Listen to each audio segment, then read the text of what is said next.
Fala pessoal, esse é um vídeo extra aí, né, uma coisa que está repercutindo aí na internet, nos grupos de WhatsApp aí, e alguns amigos me perguntaram a respeito da mudança no diesel novamente, né, do aumento no biodiesel aí. Muita gente está em pânico, né, eu acho que no primeiro, assim, eu sou sempre um otimista, eu acho que não tem motivo para pânico. Por quê? Mesmo o aumento previsto aí nessa proposta de lei de combustíveis verdes, né, que prevê o combustível do futuro aí, né, prevê o aumento da quantidade de biodiesel no diesel para 20%, né, é um processo que vai acontecer gradualmente ao longo dos anos, tá bom? Então, às vezes você está preocupado com isso e talvez daqui a 5 anos, quando chegar lá o B20, que seria o diesel com 20% de biodiesel, você nem tem uma caminhonete a diesel mais. Então, acho que não há motivo para pânico. Hoje tem 14% de biodiesel, nos planos de meta 2025 vai passar para 15%, e nesse projeto de lei aí, ela iria aumentar gradualmente, né? Mas aí um projeto de lei. Isso repercute como, tá? A primeira coisa é que não vai ser só aumentar assim de forma geral, vai ter que haver uma aprovação da Agência Nacional de Políticas Energéticas, isso porque leva em consideração a produção do próprio biodiesel, consumo de diesel, demanda, etc e tal, tá bom? Então não é uma coisa tão simples que vai aumentar, então pode aumentar, mas não vai ser teoricamente automático, isso cria um projeto de meta. Isso alinha o Brasil, lá os pactos que ele assina, principalmente com a União Europeia, né, para biocombustíveis, para redução da poluição. As pesquisas, né, em biocombustíveis mostram que o biocombustível pode reduzir a poluição, no caso dos motores a diesel, em 90%. Então é muita coisa. A União Europeia já começou isso há um tempo a mais, e o Brasil, como tem relações com a União Europeia, principalmente que compra muito produto do Brasil, principalmente produtos agrícolas, né? O Brasil acaba se alinhando para esses processos. Outros países que não vendem não têm essa necessidade, né, de se alinhar, porque não vendem para a União Europeia, às vezes só compram, então seguem sua própria política. De qualquer maneira, eu sou um otimista quanto a isso. E por que? Por que você é um otimista? Porque os motores a combustão estão ameaçados no mundo inteiro, isso todo mundo já sabe. Embora seja polêmico, né, há uma redução que a gente já sente, vocês podem ver agora, né, na produção de motores a combustão. Atualmente você só consegue comprar um carro com um motor 3 cilindros. As pessoas aí criticam, falam que é descartável, etc. Um carro a gasolina só assim. Então, de forma geral, o espaço para esses motores tem diminuído. Motores maiores, né? E o biocombustível, se ele evoluir de uma forma mais eficiente, ele vai significar o futuro do motor a diesel. Como era o sonho do Rudolf Diesel quando ele inventou o motor a diesel? Ele não inventou o motor a diesel para funcionar com combustível de petróleo, como é o famoso óleo diesel de hoje. Isso aí foi uma grande sacada, e existem várias teorias aí que explicam isso, da questão do petróleo. Porque o petróleo na época era usado para fazer gasolina de petróleo. E o diesel ameaçava isso, porque você podia usar o motor a diesel para queimar ele com qualquer coisa, com qualquer óleo, inclusive óleo vegetal. Então, muito mais, entre aspas, eficiente, né? Flexível no seu uso. Então, cada nação produz uma base diferente de combustível, poderia usar nos seus motores a diesel. A evolução técnica dos motores a diesel ao longo desses anos todos fez com que eles ficassem, obviamente, mais voltados para o diesel fabricado a partir de petróleo. Tá? Então, dito isso, se a gente torcer para tudo dar certo, né, e que se a Petrobras e que outras agências aí, internacionais, outras empresas de petróleo, de combustíveis, né, algumas de petróleo hoje, consigam, né, melhorar os biocombustíveis, isso vai assegurar, né, que os motores a combustão, no caso específico dos motores a diesel, tenham aí uma vida prolongada, né? São motores mais difíceis de substituir do que os motores a gasolina, porque são usados em máquinas pesadas, né? Em caminhões, em tratores, máquinas agrícolas, navios, enfim. Então, locomotivas. E são os veículos que mais poluem, por terem motores maiores e às vezes, dependendo do seu trabalho, mais arcaicos, né? Não são tão modernos, considerando as frotas mais antigas. Pessoal, então o aumento vai ser gradual. E o que tem de documento relacionado a isso lá fora, onde esses níveis já aumentaram, né?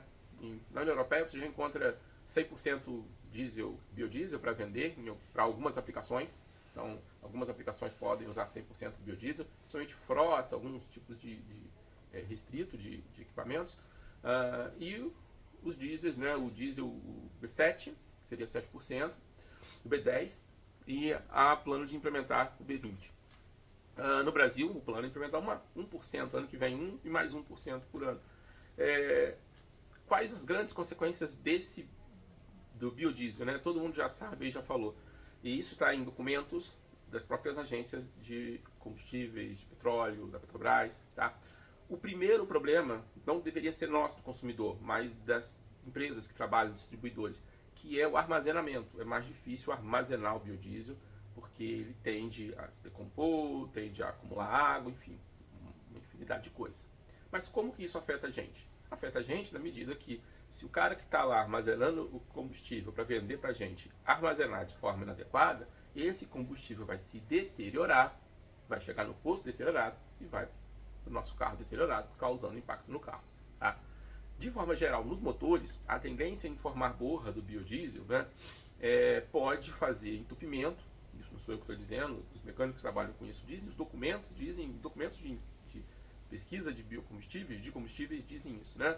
A tendência nessas formar essas borras podem afetar o sistema de injeção e também nos carros modernos a EGR. Né? Então a tendência em formar borra lá naquele sistema da EGR é maior ainda. Então, o que pode acontecer no futuro? Né? O que a gente espera? Essa mudança gradual no aumento tem dois impactos. Né? Primeiro, as coisas mudam sempre por força de lei, realmente. Né? As empresas não vão mudar seus carros e suas tecnologias se não houver uma lei. Então, por força de lei, acredita-se, as empresas já vão mudando os seus motores e aprimorando, a princípio, para que eles funcionem melhor com esses combustíveis. Por outro lado, então, os carros mais novos devem sair já contemplando isso. Né? E, na verdade, os carros que estão sendo vendidos agora, eles já deveriam ser já deveriam ter sido planejados lá atrás com base nisso, porque isso não é surpresa para ninguém. O aumento do biocombustível já está previsto na União Europeia, que é uma grande consumidora desses veículos há muito tempo. Tá? Então, se o cara quer vender no mercado europeu, e a maior parte quer, né, eles já previram esse tipo de processo. Tá? Mas acho que o ponto mais importante aí é o desenvolvimento das próprias empresas de combustível, né, em melhorar a aditivação desse biodiesel, melhorar a forma de produção, que não é igual para todo mundo, para produzir um biodiesel mais avançado, para que no futuro a gente supere esses problemas que a gente está vivendo agora, porque isso tudo é muito novo. Né? Então eu acredito que daqui a pouco, que a gente sabe, daqui a 5 anos, o biocombustível, o biodiesel tem evoluído tanto a não ter problema mais de armazenamento, então uma adição de base lá que faça com isso, ou mudanças químicas que podem ser feitas sim, óbvio que isso tem que ser feito, né? Isso já pode ser feito hoje, mas não querer decidir o preço, para que o biocombustível não tenha mais essas características, por exemplo, de acumular água, e resolver um monte de problemas dele. Então, isso tudo vai acontecer com o tempo. Né? Então, assim, não adianta ficar desesperado agora, porque agora já tem 14% de biocombustível. E muita gente acha que não tem no diesel S500. Gente, o diesel é igual, o S500 e o S10 já tem essa proporção, a lei é para os dois. Tá? A lei é para os dois. Então, os dois já têm biodiesel. Os dois, teoricamente, podem ter lá o problema de armazenamento, formação de borra. Então, o maior cuidado, né, que você pode ter, que eu tenho, que a gente tem que ter, primeiro é o cuidado com o posto. Ontem mesmo estava colocando diesel num posto que eu sempre coloco e olhando lá aquele filtro, né, e eu sempre fico atento a isso. Tem gente que nem sabe que existe, né, os postos de combustível tem que ter aquele filtro para o diesel, para filtrar o diesel que está saindo do tanque dele. Lembra que eu falei do problema de armazenamento? Pode ser armazenamento na refinaria, o armazenamento na revenda, então aquela empresa que compra para distribuir, no caminhão que transportou o diesel pelo país afora, e quando chegou no posto, ficou lá no posto, parado lá no tanque, lá o diesel. Então, você pode ter um problema ali. Então, tem que ter um filtro, já isso não é agora, já existe, né? Os filtros lá que o diesel vai passando. E no posto que eu coloco, nos dois postos que eu coloco sempre, né, perto da minha casa, quando eu viajo não tem como escolher, eu tenho aqueles filtros, tem os filtros transparentes, eu não consigo ver o diesel passando ali dentro. Né? Consigo ver, por exemplo, o S10, já consegue ver o S10 amarelinho passando ali dentro. Então, é uma segurança. Se ele tivesse com filtro sujo, totalmente entupido, ou sem filtro, eu não conseguiria ver. Né? Então, é um cuidado aí a ter, escolher melhor onde você pode abastecer. O segundo é com o próprio carro. A gente muitas vezes esquece da manutenção do carro, né? E os motores mais antigos, mais rudimentares, né, eles toleravam essas coisas. Hoje em dia, não. Com as tecnologias novas, os motores trabalham cada vez mais no limite. Então, ficar atento a isso, uma coisa que muita gente não faz. Né? No caso do carro a diesel, trocar o filtro. Né? Eu, por exemplo, esse filtro aqui, eu sempre tenho filtro em casa. Eu mesmo faço a troca dos meus carros, né? Então eu sempre tenho uma reserva de filtros, tanto filtro de óleo quanto filtro de combustível, né? E esses filtros são caros, né? Não são baratinhos, tá? Ainda mais se você for comprar uma marca melhor, aqui, da MWM, tá?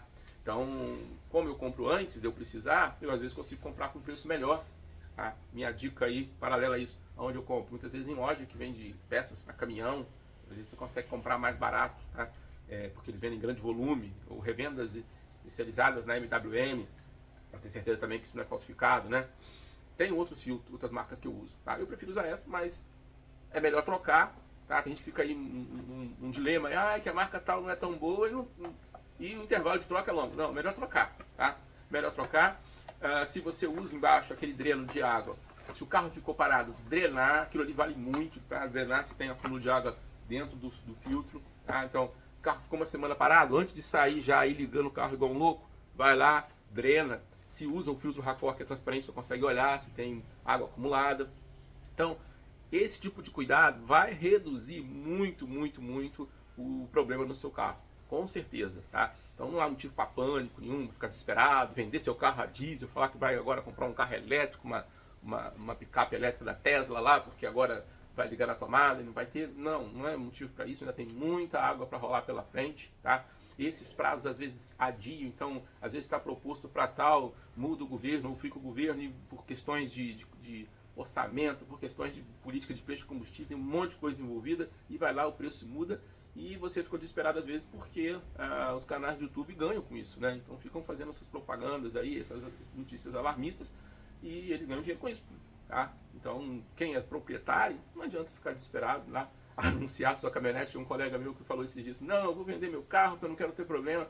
Cara, não vai vender, comprou agora uma caminhonete nova, vai vender não vai dar problema não, fica tranquilo, tá? Fazendo a manutenção certinha, trocando aí, e quem tem EGR, fazendo a manutenção da EGR, né? Às vezes você vê aí o carro com a EGR toda entupida, e aí o cara reclamando do combustível, não sei o que, da qualidade, pergunta, quando é que você limpou a última vez que você fez? Não, nunca fiz, pô, nunca fez, o carro está com 200 mil quilômetros.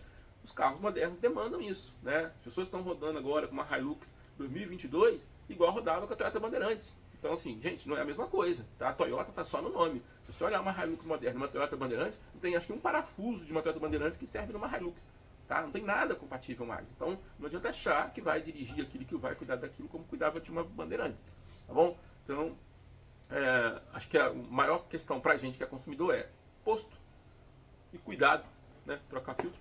E se, aí sim, se ficar com o carro parado, eu já falei isso no outro vídeo aqui, se o carro ficar parado muito tempo, tá? Se ficar parado muito tempo, deixa com menos diesel, né? Se for, vou colecionar o carro, esvazia o tanque de diesel. Se for ficar parado, eu uso o carro só 2 vezes por mês, aí você pode comprar um aditivo desse, tem várias marcas aí, compra um aditivo, tá? Já é usado pelo setor agrícola, já usa isso, para armazenamento, ele evita essa degradação biológica do diesel, tá? E o comprometimento. Está previsto também, aí eu não estou vendo muita gente falar, a adição do diesel verde no futuro, tá? Parece que vai começar com 3% de diesel verde. Muita gente confunde, diesel verde não é biodiesel, é um diesel também feito a partir de várias formas vegetais, inclusive do óleo vegetal, e que com o avanço da tecnologia pode ser que um dia a gente use só diesel verde, tá? E aí seria, entre aspas, totalmente ecológico e garantiria mais uma vez aí que os grandões motores a diesel durem mais muitos e muitos anos, tá bom? Então, pessoal, era isso, tá? Isso aqui é mais para tranquilizar o pessoal que segue o canal aí, que perguntou. Grande abraço para vocês aí, e vamos continuar rodando os carros a diesel aí, e vai mudar e a gente vai se adaptar, a gente sempre se adapta. Vambora, grande abraço, valeu!